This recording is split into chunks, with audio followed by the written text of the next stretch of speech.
2006 foi o ano da corrupção. Uma vez estabelecido no poder, o PT começou a agir.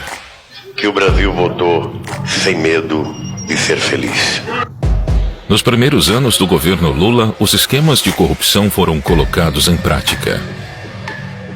O escândalo dos bingos veio à tona em 2004.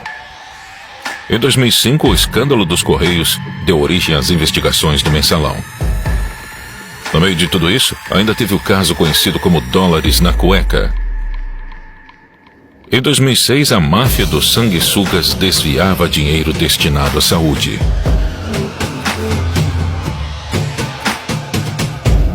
E durante o período eleitoral, o escândalo do dossiê que poderia colocar em risco a reeleição de Lula também estourou. O material que acabou apreendido seria negociado com o Partido dos Trabalhadores. As campanhas eleitorais foram deixadas de lado. Nada poderia vazar. A prioridade era atravessar o período eleitoral intacto e não deixar nenhuma ponta solta.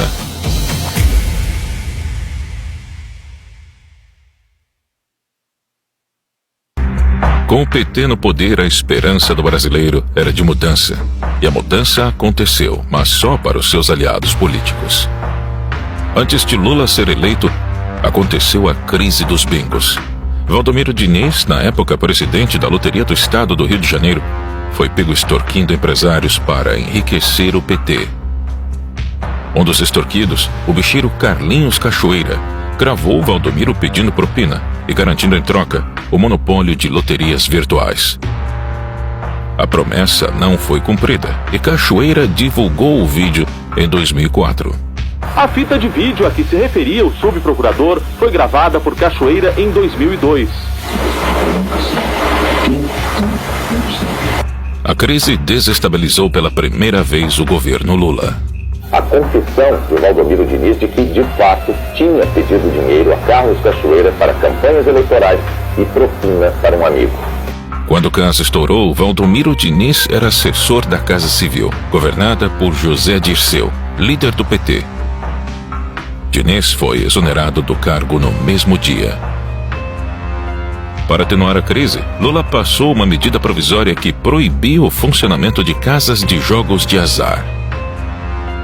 A segunda crise aconteceu em 2005. O governo federal determinou a abertura de inquérito para apurar denúncia de corrupção nos Correios. Um diretor da empresa, flagrado cobrando propina de empresários, foi afastado. A gravação mostrava Maurício Marinho, diretor dos Correios, recebendo propina de empresários em troca de favorecimento em licitações. Com uma câmera escondida, os empresários gravaram todo o encontro mês passado na sede dos Correios. Na gravação, ele explicou o esquema de corrupção e afirmou que tinha autorização do então presidente do PTB, Roberto Jefferson, para realizar a fraude. Através da assessoria, Roberto Jefferson informou que o partido repudia a acusação de que o PTB tenha esquema de arrecadação no serviço público.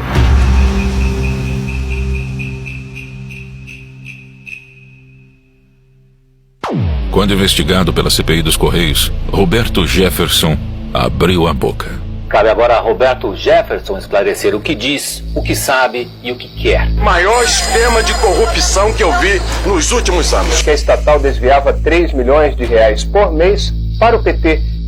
O Mensalão foi exposto. Jefferson afirmou que as estatais foram a fonte de dinheiro do Mensalão.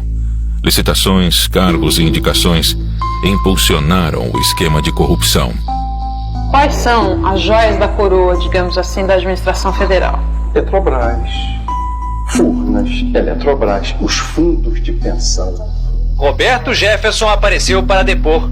Chegou mostrando um hematoma no rosto, consequência de um acidente doméstico.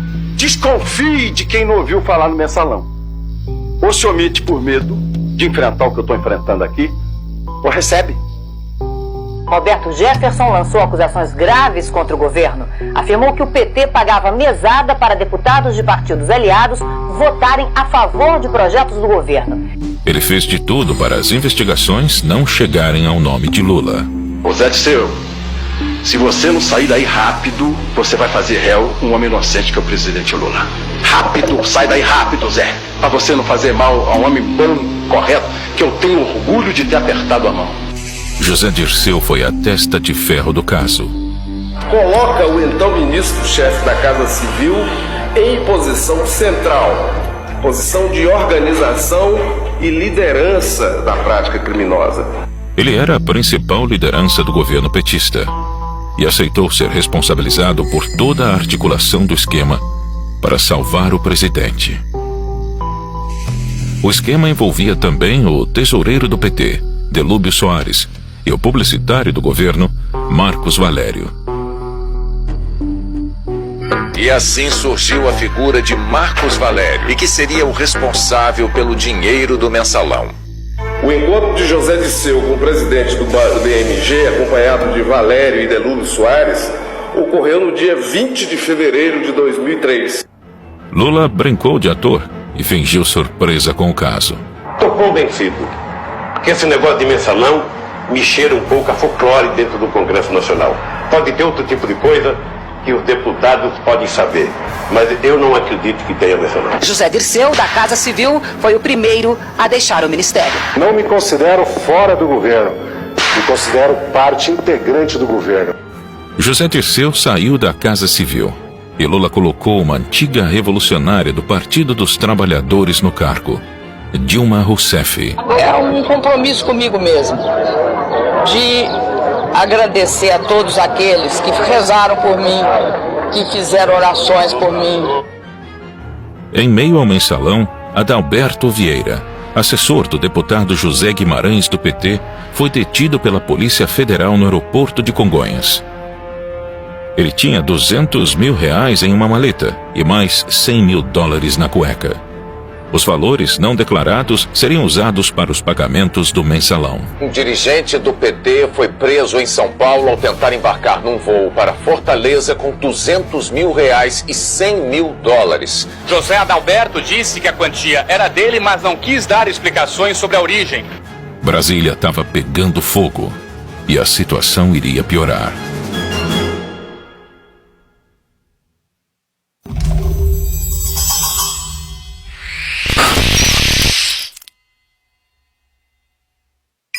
Na Operação Sanguessuga foram cumpridos 46 mandados de prisão contra políticos e assessores. A acusação era desvio de verbas do orçamento da União por meio da compra superfaturada de ambulâncias por prefeituras. Em maio de 2006, a Polícia Federal iniciou a Operação Sanguessuga. Deputados federais de vários partidos foram denunciados por ganhar dinheiro com superfaturamento de ambulâncias. Segundo a Polícia Federal, a movimentação financeira total seria de cerca de R$110 milhões. Além dos deputados, o esquema de corrupção envolvia órgãos do governo federal, prefeituras e empresas privadas. A comissão investigou 87 deputados e 3 senadores e pediu o indiciamento de 72 parlamentares, mas nenhum foi cassado. A máfia dos sanguessugas teve início na gestão do ministro da Saúde da época, José Serra.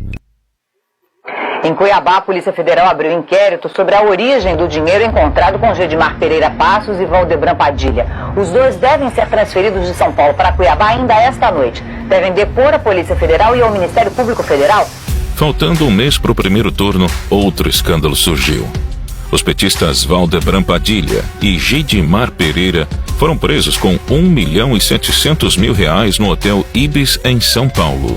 Valdebran Padilha se hospedou neste hotel na quarta-feira da semana passada. Ele revelou à Polícia Federal que naquele mesmo dia recebeu de Gedimar Passos o total de R$1 milhão. O restante do dinheiro só seria entregue depois que o dossiê chegasse a São Paulo. O pagamento estava combinado para sexta-feira até a hora do almoço e o negócio seria fechado no quarto do hotel. A dupla ia usar o dinheiro para comprar um dossiê que comprovaria o envolvimento de Serra e Alckmin com a máfia dos sanguessugas. As imagens mostram o então ministro da Saúde, José Serra, numa solenidade pública de entregas de ambulância. O material que acabou apreendido seria negociado com o Partido dos Trabalhadores. Quer dizer, de onde veio esse dinheiro? Quem são as pessoas? Qual era o propósito porque isso está contra as regras da normalidade do jogo democrático. O dossiê seria entregue em São Paulo para Valdebran Padilha, filiado ao PT e arrecadador de campanha em Mato Grosso. A missão de Valdebran era se certificar da existência do dinheiro que pagaria as informações de Vedoim. Em declaração à Polícia Federal, Gedimar afirmou que tinha sido contratado pelo assessor pessoal de Lula, Freud Godoy. Na Secretaria Particular da Presidência da República, em Brasília, trabalham Freud Godoy, que, como disse Gedimar no depoimento, tem uma empresa de segurança. Freud é filiado ao PT desde 89, trabalhou em todas as campanhas do presidente Lula e hoje é assessor especial da Presidência da República, lotado na Secretaria Particular da Presidência. Ele tem uma sala no Palácio do Planalto, no mesmo andar do gabinete de Lula. Lula não participava dos debates, não dava entrevistas e não dava explicações sobre o dossiê fora do horário eleitoral gratuito. Cristóvão Buarque perguntou a Lula, ainda que ele não estivesse no debate, como ficaria a situação do presidente caso algo fosse descoberto sobre a participação dele no dossiê. O presidente Lula preferiu trocar o debate que você acabou de ver aí por um último comício. Foi em São Bernardo do Campo, no ABC Paulista, onde ele começou na vida política.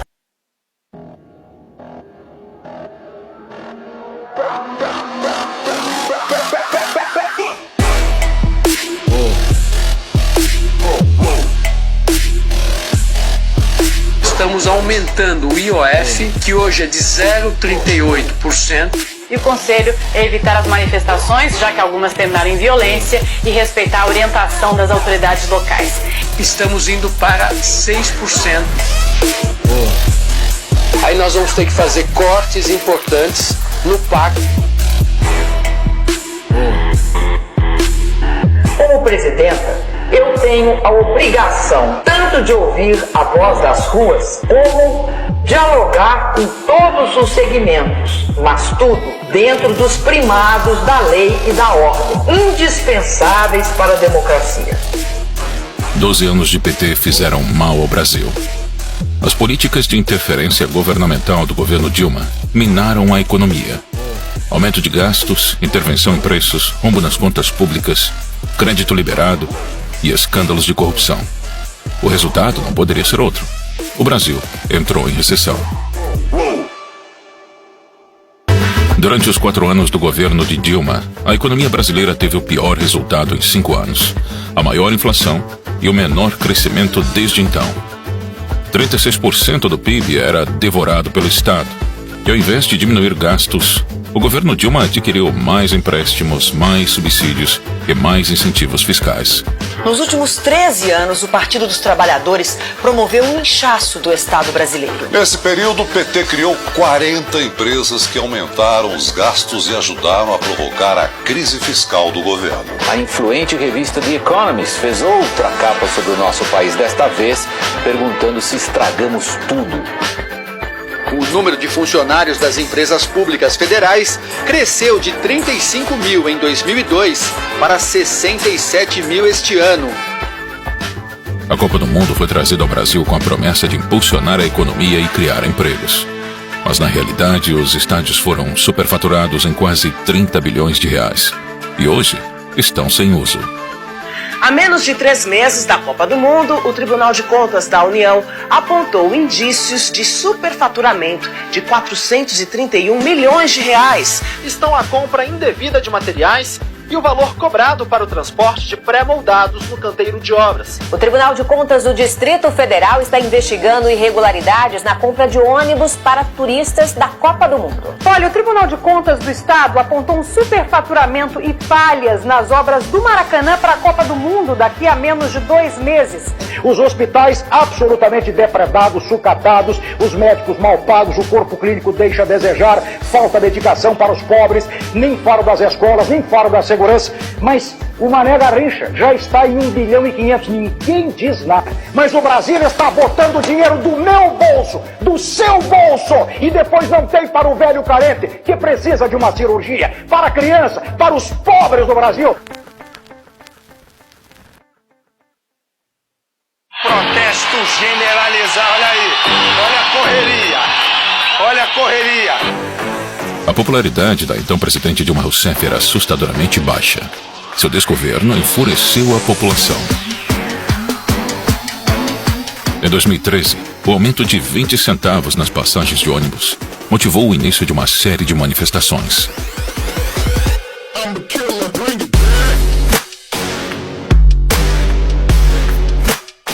O que começou com a briga pelos 20 centavos se transformou em 1,5 milhão de brasileiros nas ruas.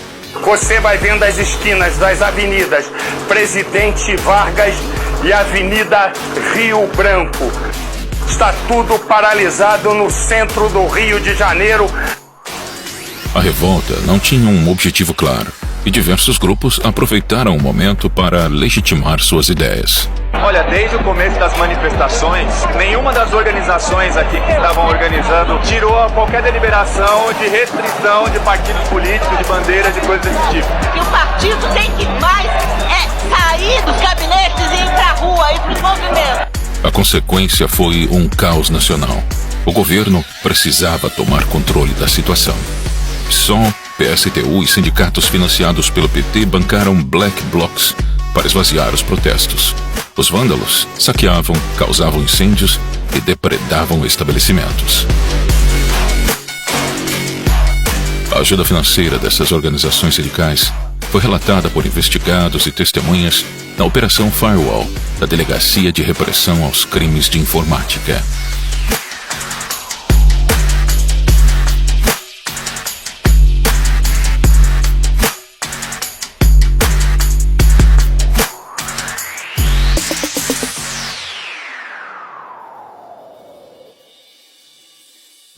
O esquema de corrupção na Petrobras foi descoberto graças a outra investigação que colocou políticos e empresários na cadeia, o Mensalão.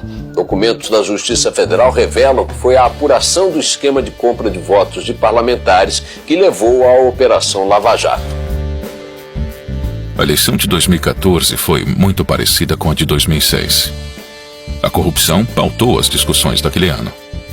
Enquanto o Mensalão era descoberto, outro esquema de corrupção estava sendo montado: o Petrolão. Ele era 33 vezes maior que o Mensalão. Envolvia propinas das empreiteiras, lavagem de dinheiro, evasão de divisas e superfaturamento de obras. Tudo isso para abastecer os caixas do PT, PP e PMDB, funcionários das estatais e políticos. As diretorias eram nomeadas por partidos políticos e seus diretores aprovavam contratos com empreiteiras. Não demorou muito para que as grandes construtoras do país, que têm negócios com a Petrobras, acabassem no centro das investigações. Segundo o ex-diretor de abastecimento da Petrobras, o esquema funcionava da seguinte maneira. De um lado, as empresas se organizavam em clubes para aumentar os valores de seus serviços para obras. Do outro lado, Lula e Dilma, presidente e ministra-chefe da Casa Civil na época, indicavam os diretores da estatal e eles cobravam propinas das empreiteiras para fechar contratos com preço acima do mercado. Em média, cada contrato era superfaturado em 3%. Se o valor da obra fosse 1 bilhão, era pago 1 bilhão e 30 milhões para as empreiteiras. O esquema foi descoberto pela Operação Lava Jato antes do período eleitoral. Alberto Youssef, o doleiro envolvido com a evasão de divisas, afirmou que Lula e Dilma tinham conhecimento do roubo da Petrobras. O doleiro Alberto Youssef declarou à Polícia Federal que a presidente Dilma Rousseff e o ex-presidente Lula sabiam do esquema de desvios de recursos para partidos políticos na Petrobras. Eu acredito que eles tinham conhecimento, no meu entendimento, do que acontecia. E você entende que esse esquema serviu aos interesses do governo? Serviu aos interesses do partido, automaticamente dos partidos da base aliada. A destruição da economia brasileira não parava por aí.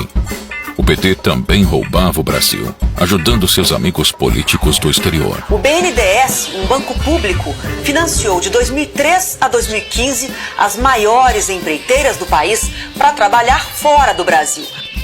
Obras na Venezuela, Cuba, Peru, Argentina e na República Dominicana foram financiadas pelo Banco Nacional de Desenvolvimento, o BNDES. Todos esses países tinham governos autoritários e participantes do Foro de São Paulo. Enquanto o Porto de Santos, responsável por mais de 50% do PIB nacional, precisava urgentemente de reparos e modernizações. O governo brasileiro preferiu ajudar a reforma do Porto de Cuba. 692 milhões de dólares foram emprestados ao país, sem necessidade de devolução. Outra forma de financiar Fidel Castro foi através do programa Mais Médicos.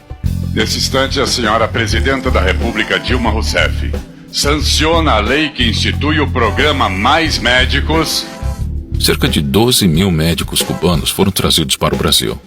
E 70% de tudo o que eles ganhavam era compulsoriamente descontado de seus salários e enviado à ilha cubana.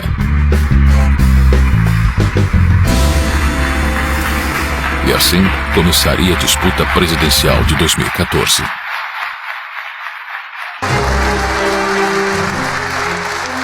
Dilma iniciou seu segundo mandato descumprindo as promessas que havia feito durante a campanha. Aumentou a conta de luz, os juros da casa própria, o preço dos combustíveis, a passagem do transporte público, os impostos e cortou verbas da educação e da saúde. A sequência de altas foi interrompida em abril do ano passado e retomada após as eleições.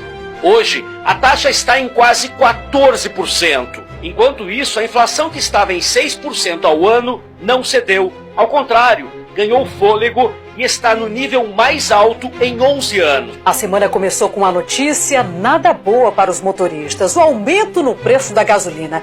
Em menos de 60 dias foram 2 reajustes. Dilma Rousseff se reúne com o ex-presidente Lula antes do anúncio do corte de quase 70 bilhões de reais no orçamento de 2015.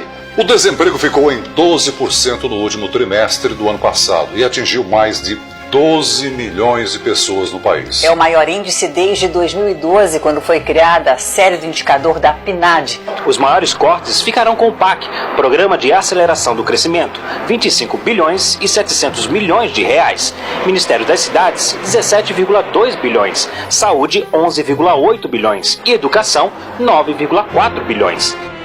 Nos dias 15 de março, 12 de abril, 16 de agosto e 13 de dezembro de 2015, os brasileiros foram às ruas pedindo o impeachment da presidente. 200 mil pessoas nesse momento na Avenida Paulista. 200 mil pessoas, segundo a Polícia Militar. Já é a maior manifestação popular do Brasil neste domingo.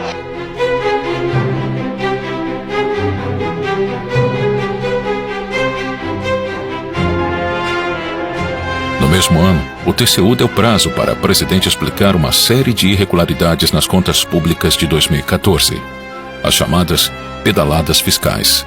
O Tribunal de Contas da União rejeitou as contas do ano passado do governo da presidente Dilma Rousseff. A prática obrigou instituições financeiras como a Caixa Econômica Federal e o Banco do Brasil a usarem recursos próprios para honrar os compromissos, o que caracterizou uma espécie de empréstimo ao governo. Recomendamos a sua rejeição pelo Congresso Nacional. Ficou comprovado que o governo Dilma realizou manobras contábeis fraudadas para maquiar o orçamento federal.